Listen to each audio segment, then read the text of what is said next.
Okay, we're going live. Right, we're live on YouTube now. And I'm now going over to here. And now we're going live on StreamYard.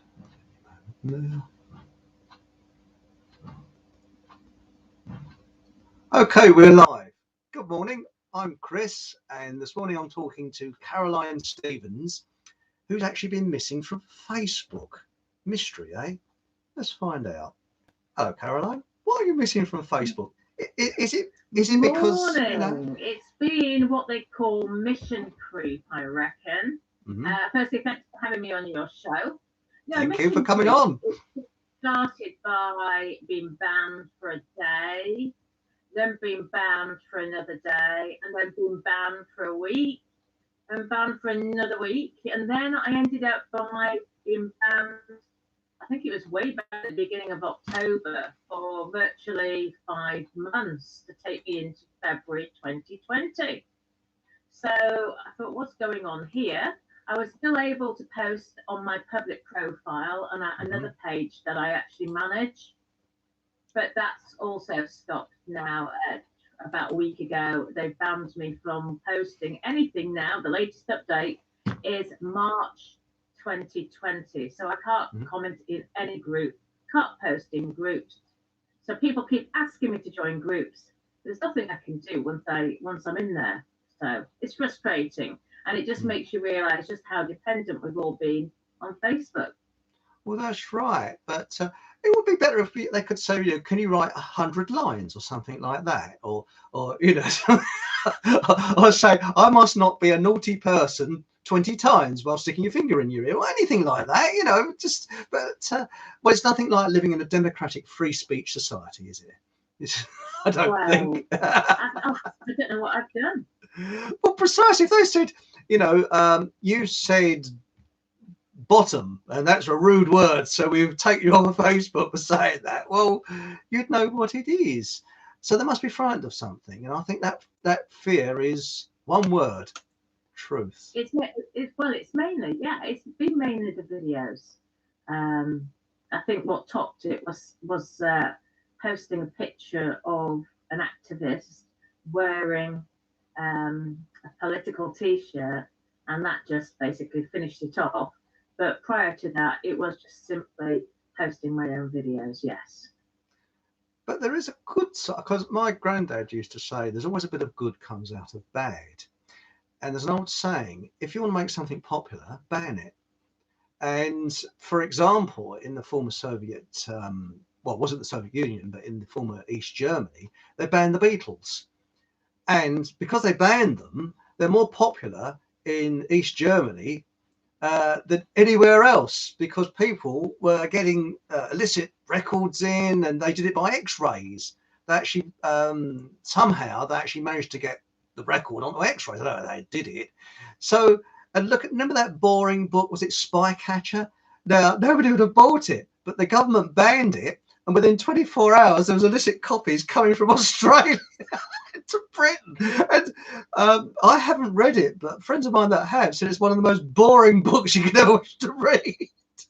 So I'm hoping when I finish my book that it's banned. Please ban it. So I'm going to ask them to ban it. Interesting you say that, because I was just thinking somebody had contacted me today, and they weren't aware that about the abduction of children in Canada, and that there were other heirs to the throne. Kevin Allen, wasn't it? And I was just thinking, well, one of the heirs actually lives in Portugal, and books have been written about him, both in English and Portuguese. Yes. And somebody mysteriously keeps buying up all the books written in English. And my Portuguese contact, unfortunately, does not have the time or the inclination to, to basically decipher to the Portuguese book. Strange, yes. It's probably the British government. Well, obviously the British government is buying them up. But well, he reckons, they reckon it's the Crown that's making the purchases, the group purchases of Amazon. So there we go. So it's always out of stock.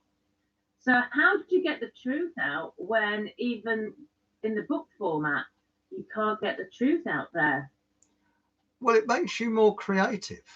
Um, as I say, there's always a little bit of good comes out Well, of actually, bad. talking about creative, you Hmm. can be creative, but a lot of the time it does require money. And I remember when I stood for UKIP, we used to have a little CD, DVD, and it was all about shoehorned into the EU by Ted Heath. So it was a compilation of all the secret documents that came to light, and we put them on discs and we posted them through the letterbox just before the general election of 2015. Hmm. Now, so that was a creative way. It's like the Lord Kilmer letter off the internet. The Lord Kilmer being the Chancellor in 1960, who wrote to Ted Heath about his proposal to take us into the EEC and said that it was unconstitutional. And it's actually quite difficult to find that letter on the internet because on some websites it Mm. keeps being removed. It's So typical. yeah, it does require you being resourceful. But you know, somebody had put on Facebook a picture of uh, somebody complaining about the government and the benefit system, and they'd written it on a piece of cardboard, and it was stuck at a bus stop in a bus shelter. And I think that's what it requires. It Mm. requires us um, to give information and just plonk it somewhere. You're right, but also, I mean, when you look at, for instance, the EU, um, we all know that it's like Edward Bernays, the shall we say the father of bovine excrement, if I put that politely, of advertising. He who has the best PR wins through, and the EU has got the best PR that our taxes can pay for. I mean, when you see the way they're doing it, I mean, it's absolutely brilliant. And it's my theory that if the reincarnation of Stalin or Pol Pot or any of those murderers, Chow Min Mao or whatever, came to life again, if they had good PR, they could get elected. I'm pretty sure. People say, "Oh, yes, well, it's nice to animals, and he always smiles before he shoots someone." And people would actually vote these people in because it's PR. And I think the country now is actually run on that because when you see the amount of homeless around, and you fed the homeless, and you know what it's all about. I actually switched the BBC local radio on the other day. I know it's a bit sad. I try to avoid it, but it was to listen to the weather forecast. That's my excuse. And they were saying, this country, as we're now one of the richest countries in the world, isn't it marvelous how we've advanced so much from the 70s? And, we don't have the poverty we used to have, and blah, blah, blah, blah. What? Don't have the poverty we used to have, and there's children that are going to bed at night hungry. There's people sleeping out in this freezing cold weather. We don't have the poverty we used. We've got poverty now, like the Victorian times. So, and Well, it was it's PR. interesting you mentioned that because, I've just returned from Australia and Aussie Patriot had been watching some of my videos and paid for me to fly to Perth Mhm. and meet some local truth seekers and also to go around and look at the symbology in the churches. And this is where I uncovered so much because we are all talking about New World religion. We watch these videos. We don't have any sort of paper trail, if you like. And that's why they say, oh, it's some sort of conspiracy theory, New World religion, all the religions are still separate. And despite the fact that I'd spoken to a faith leader about a year ago, and he assured me that yes, all the church leaders had gone to see the Pope, the Vatican, and had basically kowtowed, if you like, from what he said to the Vatican, which obviously Catholicism itself is pagan because it's Mhm. not about the direct relationship between you and your creator and his son. Mhm. The son being the intercessor. So all these. So I went off to Australia to look in the United Church of Australia's churches to see what I could find. and I would find Jesuit symbology on uh, furniture, the doors, the glass doors. I'd find it also, on the lectern where the Bible would sit. Underneath the Bible, I'd find Jesuit symbology. Now I'm still waiting to hear. I mean, before I went out there, I was uncovering who is our Archbishop Welby.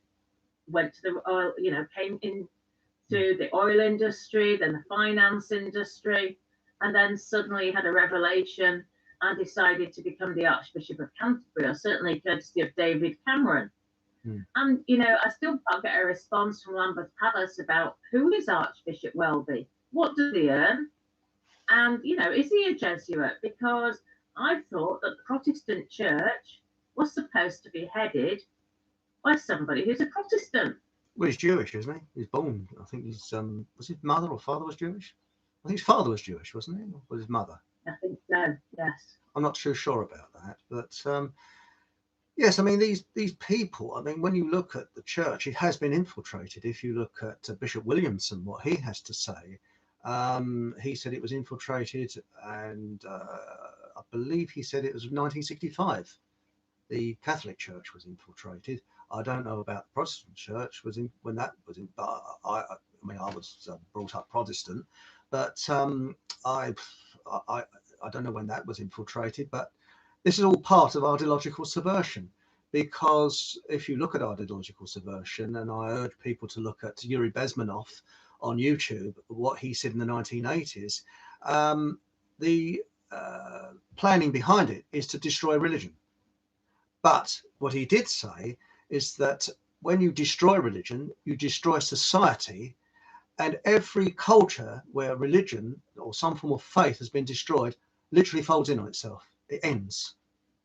And there was a chap that looked into this. He did mention a book, which I can't remember, that was written in the 1970s about how cultures have collapsed because they lost faith.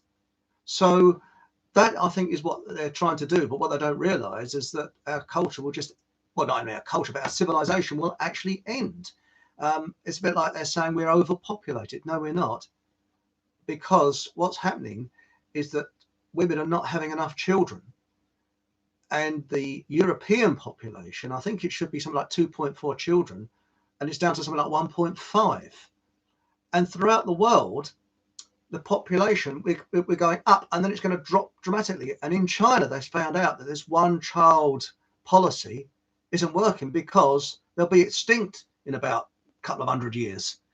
And this idea of bringing Africa, most of Africa, into Europe, because this population crisis, which was known about in the 1920s and 30s, instead of saying, well, okay, we'll have more children and we'll have incentives to have more children. No. They're bringing in Africa. And of course, and apparently parts of Africa, they're not having enough children as well, because once you get electricity into a civilization, people become more middle class and they have less children. I don't know. Have you heard that at all? Well, when you mention Africa, you can't, once you know about the Marrakesh Declaration, the fact of the matter is that our government is complicit, has signed up to the declaration that allows for a regulatory migration from Africa, from Northwest and East Africa, of the women and children. So you are getting a total mixing up of people, aren't you? And then, yesterday I uncovered the fact that Priti Patel is wanting our immigration policy to be relaxed to allow up to 250,000 people from Hong Kong to come over here. And so it goes on. Isn't that racial? Isn't that racial discrimination? Because they actually blast that at us. They're saying, "Oh, you're being racist," which was they're basically saying they don't want Britain to seem as if it's a racist country. But we are. Just as we leave the European Union. Well, A, we're not leaving the European Union, and B, there has to come a limit. Where is everybody going to live?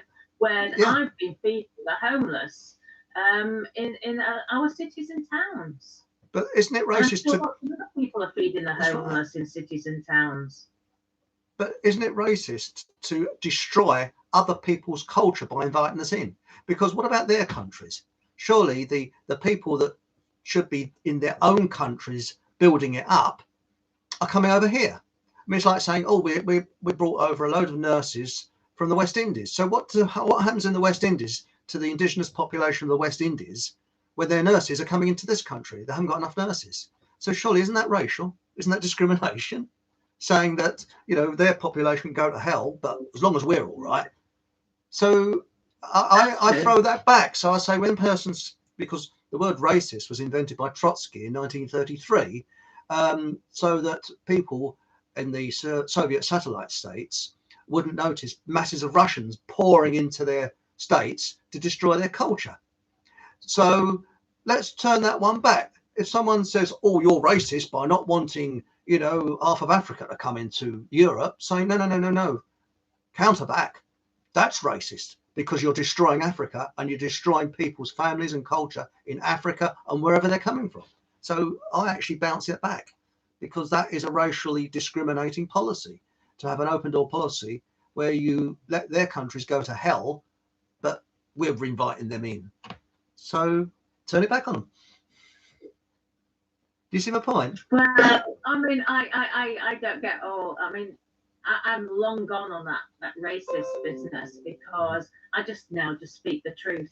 I'm not into spin. I just speak as I find and how I see things. And you know, what I'm just collating is evidence that backs up the Kudnov-Kalergi plan. Yes. It's even the churches. You see, there are lots and lots of churches, and I really haven't thought about this until recently. But there are lots and lots of churches out there that are actually under some sort of like umbrella, like you know, like a franchise system. So you've got umbrella churches, which perhaps a lot of the people are from Africa, and they're encouraging people to come in from Africa, get visas, and come over here. And of course, those people, once they get visas in the UK, they very rarely go back. I mean, that's what the whole idea of university, the clue is in the word universe, one.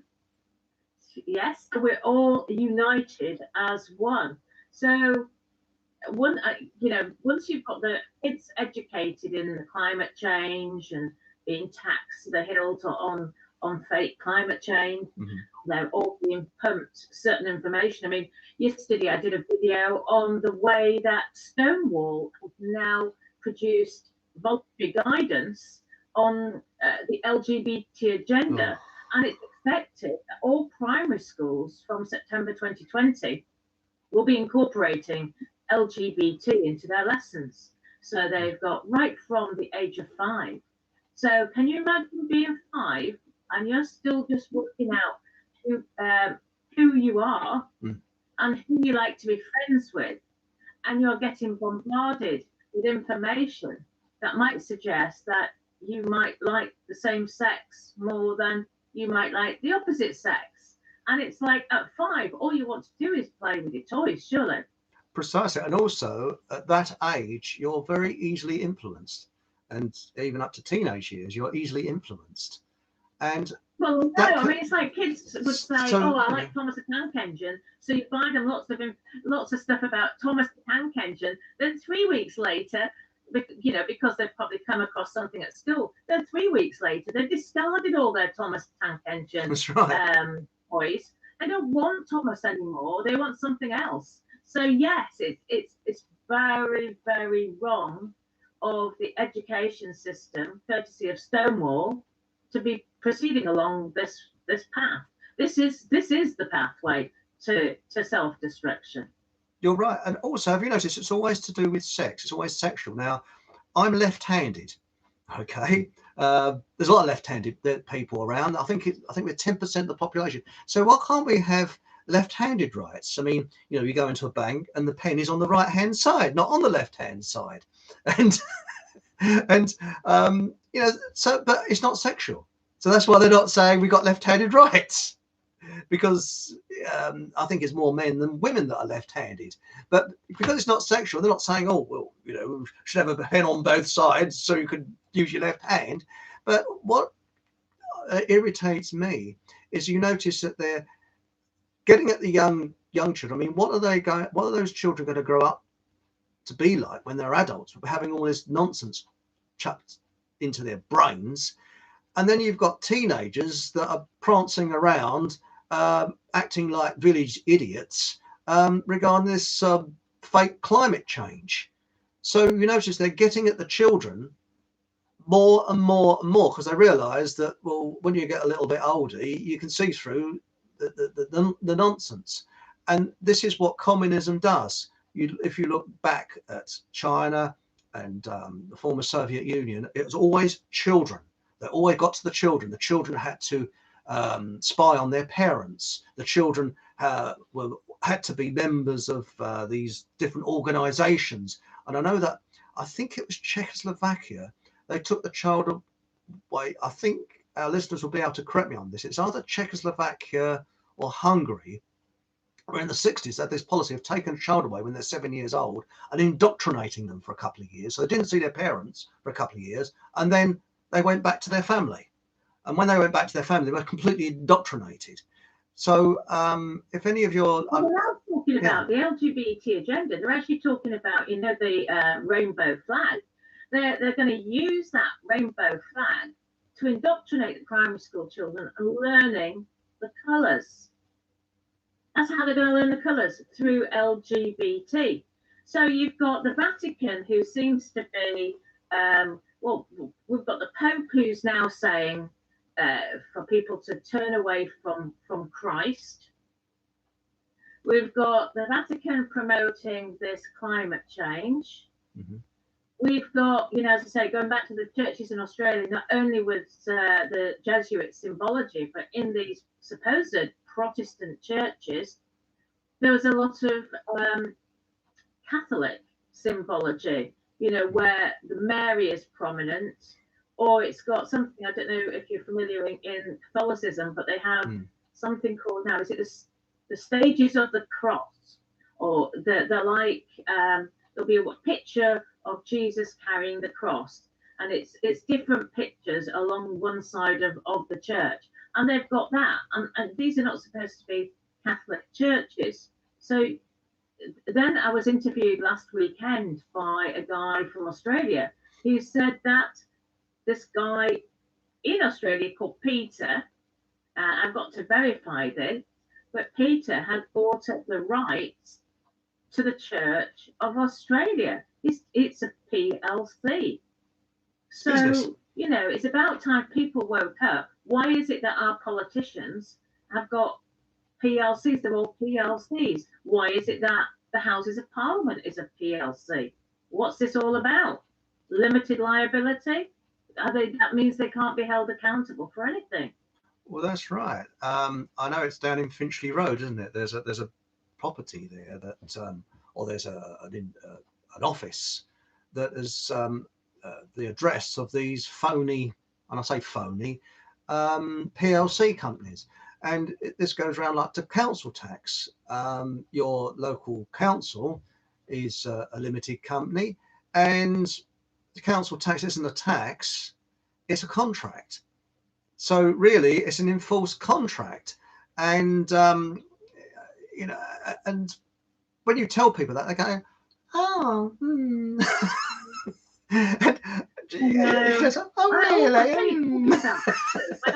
When you're talking about what do people think about, they focus on Strictly Come Dancing. Well, reading in the papers yesterday, that Strictly Come Dancing, their mission next year is to have LGBT dancers. So you can't escape. I don't want it rammed down my throat. What people do behind closed doors is entirely up to them. So please, anybody watching, this is not a criticism. This is not a judgment. This is nothing to do with. I just don't want less than 5% of the population's situation being thrust at either myself on television, or it should not be thrust at children in school. Well, I know when I was at school, there was a person that I think was half and half, and he was male in inverted commas. He dressed in shall we say he, for sake of argument, dressed in male clothing, and I think there was something where he was excused, very little bit feminine, excused from sports and that, and everybody knew in the school that he was half and half, or she was, or whatever. Sorry, I'm getting the terminology wrong, but there's no big deal. Wasn't bullied, just, oh well, half and half, so what, you know.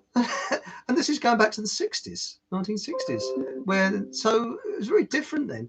And why is it they're focusing on these minority groups? I mean, I don't know what the percentage of these half and halves are, but I know it's very small. Is it less than 5% or something, isn't it?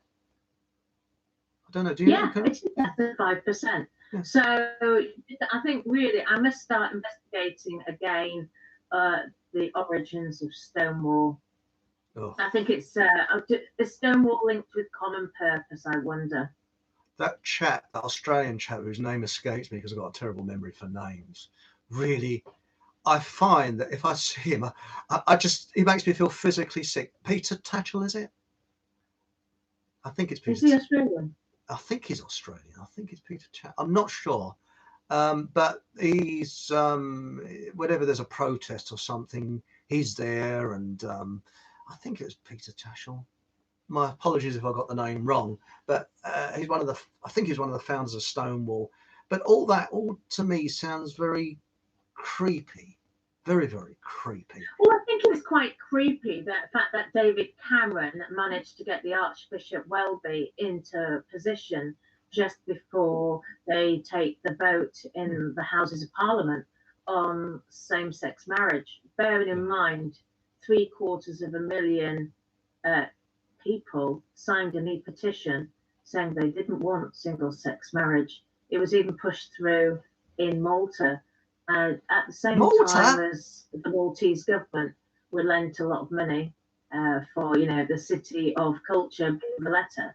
So it's really, really, most people are totally oblivious to all of this. But going back to actually talking about Malta, there's been quite a bit of news about that Maltese journalist who was uncovering the Panama Papers, part of that group of journalists around the world. Remember, there was a bomb, I think, underneath her car, and she left behind her husband and 3 sons. But this is what happens if you get too close to the truth, to the corruption. You end up in a box. That's right. That's the Panama Papers. So you're talking about Finchley Road, the Panama Papers. Look at all the politicians that are mentioned. I mean, I watched the Panama Papers film on the way back from Perth. And they actually had a very telling interview with, I believe, at the time, the Icelandic Prime Minister. So many people are connected with all this but it stinks. Money laundering. Well, I think we're actually ruled by the mafia. Really, it is a mafia in many ways. It is. But there's something that I must ask you, Caroline, which is completely baffling me. And that is, why is it the yellow vests in France appear to be successful? They're doing what I think we should do. But in Britain and Ireland, the yellow vest campaign is just nothing. What is that? Is it, I guess it's some different type of mentality. I mean, I know the yellow vests have been infiltrated, 100%, but they're very clever. Very, very clever. But I was going to say they have been very clever in the UK because they have mixed up the referendum result with the Yellow Vests mission, and there's so much misinformation in the UK, and the EU has got into the mix of this. And I don't think people realise that it's actually our government that is at fault. And there is no clear mission statement.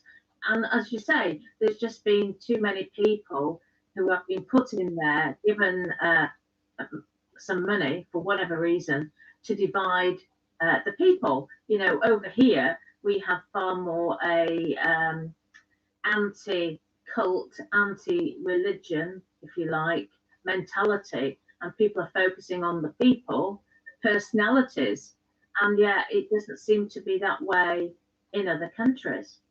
I think also in France, they're more of a rural community. Well, say, I don't like using that word community, but they're more rural, and people that are farmers, they are more responsible and they think for themselves. Whereas in the city, you've got most of the stuff sort of laid on your plate, and that might be one reason, because they are more individualistic, because farmers are more individualistic. But then you look at Hong Kong and they're writing there, but I think that in Hong Kong that's probably something to do with the CIA. I think they are actually involved with that. I get that feeling. But back to what you were saying about muddling things and that. Now, I mean, I've got all these pamphlets, probably you have, through your letterbox. Vote for They've this, gone vote. into recycling, I'm afraid. Sorry? They've gone into recycling already. Well, when you look at it, I mean, I actually am waiting. To me, you wouldn't think there's an election on the 12th, because all I've had is something from the Conservative Party, and that's all. Nothing else. Oh, really? Well, round here, I think they had a Labour bloke once, and they lynched him. I'm joking, but no, it's real blue Rids. I mean, I live in the home counties, and it's very, very blue Rids. But what I was going to say is that I'm waiting for one of these. I won't say it was by the road. Shall we say characters to come with their rosette to me? And I'd say, yes. Why don't you discuss the real issues, such as the abolition of usury, the banning of Freemasonry if you're a public servant, also UN Agenda 2030, and how you're going to stop ideological subversion. And I can guarantee they'll go, huh? Or they'll look, nutcase, conspiracy theorists or something. Well, I can guarantee it. There was a husting. There were a couple of hustings in town earlier this week, and I was so tempted to go along. I mean, one of them, our Conservative MP, she wasn't there, but so she's obviously thinking she's home and dry. Maybe apparently she had an alternative engagement. It's never a good look for any politician to have an alternative engagement at a husting where it's the competition. You've got to play the game. You've got to be seen as playing the game. And unfortunately, she didn't on that occasion. But I would have loved to have gone along and stood up and said, could somebody explain to me the implications, the continuing implications of our EU membership, bearing in mind the signing of the Lisbon Treaty in 2007. That would have been just so brilliant to see people's faces. But no, it's like, the weather's been so horrible, so cold, so foggy, and I mean, it's not going to change anything. And then I might get used by the local, because we've got quite a. We had a redrawing, a redrafting even of our constituency boundaries. I think it was 2010. So it went from being a Liberal Democrat constituency. So it's been a hopping backwards and forwards between Lib Dems and Tories. So it's quite close on occasions. So you might get a lot of Lib Dems are great at campaigning. Oh, yes. I mean, they must be like the Jehovah's Witnesses, because when you see their leader, who happens to be married to my ex MP here in town. So two Lib Dems together, her living in Scotland and him living down in the south. And they've managed to produce a baby with a 400-mile distance. My word. So pretty amazing, isn't it? It is, isn't it? But have you noticed that on a local level, things are creeping in which are very, very bad. Now, I noticed there's been I'm not a drinker or a smoker, I never have been, and there was an old-fashioned pub near where I live, and it's I think it's sort of Georgian building, beautiful, and it's got the Georgian windows, and I think that is a brick facade on it, and I think it's a listed building, because behind that there's probably a timber frame building. Sorry, I've got the architectural hat on this morning, but it was called the White Horse, and it was a beautiful white painted it's a render finish on the outside. So it's a beautiful white building called the White Horse. And I drove past there the other day and I was shocked. It's been renamed the Freemason, which is quite apt to where I live because it's all backhanders. And it's been painted a kind of dark bluey black colour. It looks vile. And I've noticed, yes, Wow. and I'm going to take a picture of it and I'll show it to the viewers, because you've got to explain it, not the same. You've got to see it. And I want to try and find, I haven't got any pictures of it, but it might be on Google before and after, because I think it's only recently been done. But what a name, the Freemason. And I've also noticed that local radio, they're assuming things. You know, what are you doing regarding man-made global warming? So they're assuming that it exists. What are you doing because of this? And it's always an assumption of something. And I mean, look at the waffle on these election leaflets. Now, I won't bore you with this. Championing homes for young people. How many times have I heard that? Championing, I'm not sure the grammar's correct on that. Championing homes for young people. Delivering on the Brexit promise. It's supposed to be championing, gosh, that's a difficult word to say. Championing homes for young people. They're the government, so they're supposed to take charge of that, aren't they? Precisely. They want homes for young people. But does it say anything about they're not supporters of fracking anymore? Because I did read that 3 days after the election campaign had started, the Tories had done a U-turn and said, actually, no, we are still thinking of doing fracking. It depends on place to place. So they broke one of their campaign rules or manifesto rules right from the start. What else have they got on their manifesto? Well, they've got the manifesto there. Yeah, well, I've got the leaflet they put through the door. It says, delivering on the Brexit promise. No, I don't think so. Yeah, but that isn't. Yeah, well, Brexit is a non-word. So if you're asking for nothing, you're going to get nothing. Brexit actually means nothing. When we were campaigning for leaving the European Union, we actually won. But since the media, since the other side, the dark side, has called it Brexit, we've got nowhere. Well, that's it. I mean, I don't vote. I'm not voting. The last time I voted was I won't say Brexit, to come out of the Soviet EU. That was the last time I voted. And before that, I think it was in the early 2000s. But I don't vote because, to me, it's the difference between you might as well vote for Bill and Ben the Flower Pot Men or Sooty, because they're all lapdogs to the usury scammers. So it doesn't really matter, because... What else does it say on their list then? Well, we've got here, secure funding for our local NHS services, promoting a strong economy, delivering more money to fund our NHS services. Really? Well, I don't know if you watched it, but earlier this week, Boris Johnson was being interviewed by Philip Schofield on Breakfast on the morning TV. And Boris Johnson said, oh, there was no way, this is my interpretation, there's no way that the NHS was being put on the table for Trump to carve. And so Philip Schofield had all the statistics then of, I don't know if I've still got them, I need my glasses probably. Let's see what we are actually in the situation of. Right, so apparently Schofield says we're already doing it. The US companies provide already 13% of inpatient beds in England, Manchester. 1 in 4 beds are USA owned in Bristol, North Somerset, Gloucestershire. 3/5 of mental health care beds provided by the USA, and that's just for starters. So why politicians tell such terrible untruths on daytime TV when the facts are so easily and readily available? I find it quite astonishing. Well, so do I. I mean, there's a new one here. I haven't heard of this. I'll just hold it up to the camera, although it's probably back to front on the camera. It says here, tackle crime. Yeah, and it's got here.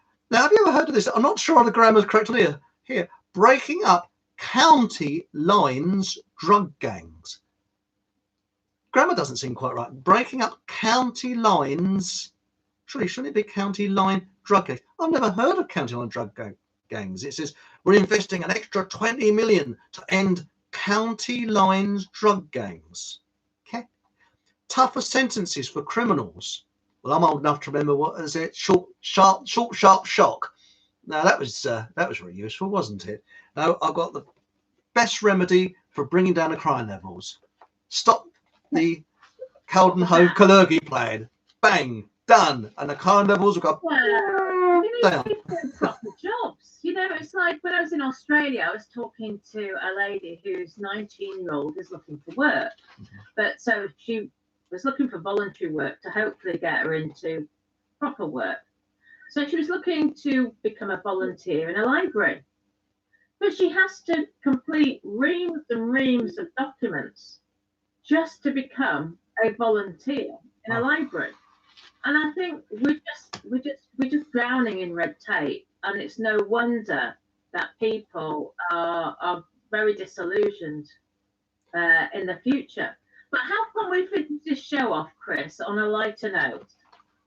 Well, on a lighter note, I think we could do a different show on what we can positively do, because we go through the negatives, but what can we, in a small way, positively do? Because it takes just, you notice that if you look back in history, it's generally individuals that change things, like Henry Ford. He was a genius at mass production. He brought the price of vehicles down and got mass transport. You've got Nikola Tesla. Brilliant. Thanks to him, we're speaking today, because he devised AC power. And a lot of other ideas that have been, shall we say, shelved because we don't want free electricity. But I think let's finish this off to just ask our viewers, if they can, to send in some of the joke, like this sort of garbage that I got here, the lies that were being told. Well, I think that would be quite a good laugh. Well, I'm going to finish off with just saying that I read The Independent on my flight out to Perth.